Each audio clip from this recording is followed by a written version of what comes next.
Baik, Mirsa, itu dia tanggapan dari beberapa warga di ibu kota. Dan kita lanjutkan kembali dialog di Special Report bersama Bang Ansy selaku juru bicara Ahok Jarot dan juga Bang Margarito, pakar hukum tata negara. Tadi kita terputus saat Bang Margarito mengatakan bahwa ini bisa menjadi seperti satu strategi. Ada plan A, ada plan B. Masuk akal sebenarnya. Saat orang memulai satu perlombaan atau pertandingan, mereka punya satu plan A. Tapi kalau yang ini tidak berhasil, menjadi plan B. Apa benar seperti itu, Bang Ansy? Ya, kalau namanya strategi ya ada macam-macam plan. Ya. Tapi terkait dengan pernyataan Pak Ahok di Pulau Seribu itu bukan strategi atau plan. Ya. Itu sebenarnya edukasi politik. Jadi Pak Ahok mengucapkan, dan problemnya bukan di Pak Ahok. Problemnya adalah di penerima. Ya. Bahkan kan ada waktu jeda hampir 2 minggu. Itu tidak ada masalah apa-apa. Dan kemudian ada masalah. Tetapi ya kita tinggalkan itu. Saya ingin mengatakan bahwa kalau kita lihat tadi Vox Pop, dari 4 orang itu 4-empatnya kita tahu nadanya. Itu mengatakan bahwa Pak Ahok sebenarnya tidak salah. Dan mereka mendorong bahwa harus menghormati proses hukum ini. Proses hukum. Dan yang ingin saya katakan bahwa status tersangka Pak Ahok ini bukan kiamat bagi Pak Ahok atau tim suksesnya Pak Ahok atau para pendukung Pak Ahok begitu. Status tersangka itu juga harus dibuktikan apakah beliau ini sungguh bersalah ataukah justru tidak bersalah. Artinya prinsip praduga tak bersalah masih itu berlaku. Jelas harus dijunjung tinggi. Dan justru menjadi kiamat kalau seandainya hukum ini tidak steril. Dari apa? Dari tekanan publik dan dari intervensi berbagai pihak. Karena negara kita ini bukan Makstat, tetapi Rekstat gitu loh. Jadi yang berdaulat itu adalah hukum. Nah sekarang ini kan prosesnya sudah didorong kepada pengadilan. Ya. Tapi biarkan saja proses ini berjalan. Biarkan saja proses ini berjalan. Dan jangan sampai ada pihak-pihak manapun ya yang mengintervensi proses ini ataupun yang melakukan penekanan-penekanan terhadap proses ini. Tidak ada intervensi saat gelar perkara kan Bang Ansy? Itu jelas. Tidak ada. Buktinya apa? Justru kecurigaan yang paling besar adalah jangan sampai gelar perkara ini membuat Pak Ahok ya yang notabene itu adalah gubernur nonaktif DKI Jakarta itu justru kemudian tidak berani ditersangkakan oleh polisi. Ternyata apa yang dikhawatirkan bahwa dibilang hukum itu tumpul ke atas tetapi tajam ke bawah dalam kasus ini itu sama sekali terbantahkan ya. Dan kita mau lihat bahwa ketika bicara hukum, proses hukum ini harus kita pastikan berujung pada penegakan keadilan. Fiat Justitia, Ruat Caelum. Tegakkan hukum, sekalipun langit ini akan runtuh. Dan kita ingin bahwa yang berdaulat di Republik ini itu adalah konstitusi. Di bawahnya adalah undang-undang dan seterusnya. Nah, kalau kita bicara... Saya potong, Bang Ansy, saya potong. Bahwa memang ini adalah pembuktian dari kepolisian.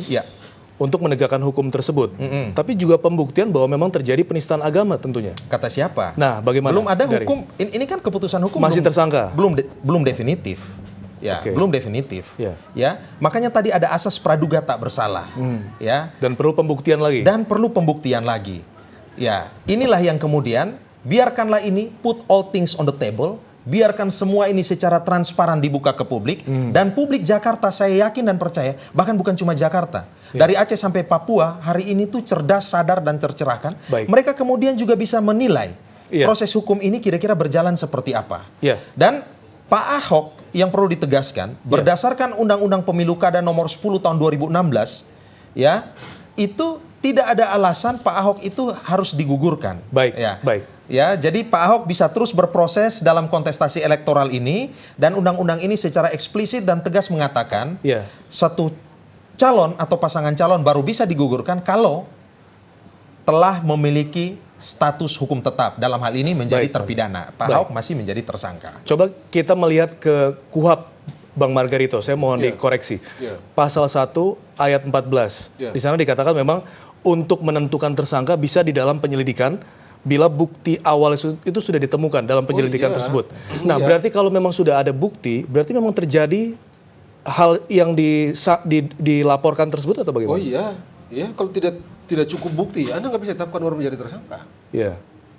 Jadi kalau logikanya atau hukumnya, kalau orang itu tersangka, maka polisi memiliki cukup bukti untuk sampai pada kesimpulan itu. Hanya oleh hukum, kita harus menganggap orang itu belum bersalah. Itu doang, itu yang disebut dengan asas praduga tak bersalah. Tetapi sekali lagi, begitu orang ditetapkan menjadi tersangka, maka secara teknis hukum, orang itu cukup bukti, polisi memiliki bukti dan dia yakin bahwa peristiwa pidana itu ada, yang melakukan peristiwa itu adalah orang ini. Dan untuk menegaskan itu bukan karena ada intervensi dari publik kan. Kalau intervensi dari pemerintah mungkin sudah diserahkan. Kalau itu sih politik-politik kecil-kecilan lah ya. Nggak usah terlalu ini gitu ya. Sebab kalau itu yang dipikirin, apa kalau orang tidak ribut, kenapa sudah lapor dari tanggal bulan Oktober baru sekarang jadi? Misalnya. Kenapa Ahok mesti Jokowi mesti berkali-kali orang datang ketemu di istana dan dia bilang jangan tekan. Jadi saya kira itu sudahlah, itu barang kecil gitu ya. Dan kita mesti bilang bahwa di negara yang demokratis luar biasa seperti Amerika Serikat itu juga, Anda tahu pembunuhan Kennedy memang dapat tersangkanya. Jadi masalah sampai sekarang. Sampai sekarang tidak ada. Ya, pembunuhan Abraham Lincoln memang dapat itu si Oclavius. Jadi Anda mau tidak mau, kalau orang belajar hukum, ya, hukum hanya bisa tegak kalau lingkungan politiknya oke. Kalau lingkungan politiknya korup hukum itu. Ada keterkaitan ya Bang ya? Oh, Anda tidak bisa hukum ini sekali lagi dia membentukkan lingkungan yang dalam istilah orang sosiologi hukum bilang culture, legal culture. Kalau legal culture itu rusak ini hukum ini. Kan ini barang ini tidak jalan sendiri. Dan Anda jangan tahu yang tadi Ansi bilang dengan supremacy of law gitu atau hukum yang tertinggi itu bukan sebuah adagium hukum, itu adagium politik di bidang hukum. Baik. Jadi Anda mesti berusaha. Anda lihat sekarang ini. Sekarang ini selain kasus ini kita lupakan dulu sebentar ya. Sekarang ini juga jadi perdebatan juga mengenai Pak Antasari kan? Iya. Ada orang bicara ini beres satu Pak Antasari bolak-balik gitu. Karena ada lag di dalam. Nah, kan ini soal politik dan Anda lihat waktu yang disampaikan Bang Margarito bahwa dalam penyelesaian hukum ada satu keterlibatan politik di sana. Seperti itu. Anda mau tidak mau, bukan lingkungan politik yang saya mau bilang.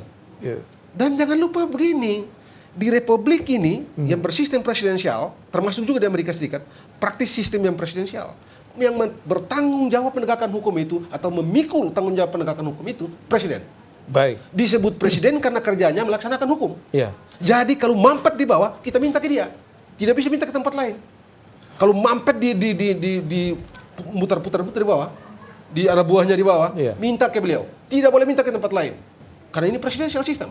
Kalau kita kembali ke kasus ini Bang, penistaan agama ini. Seperti yang disampaikan Pak Jokowi bahwa ada aktor-aktor politik yang menunggangi. Itu benar atau tidak? Tapi nanti dijawab. Bang Ansi silakan jawab. Tapi nanti kita jawab setelah spesial jeda yang satu ini. Tetaplah bersama kami di Special Report. Dengan menetapkan Saudara Insinyur Basuki Cahayapurnama MM alias Ahok sebagai tersangka dan melakukan tindakan pencegahan untuk tidak meninggalkan wilayah Republik Indonesia.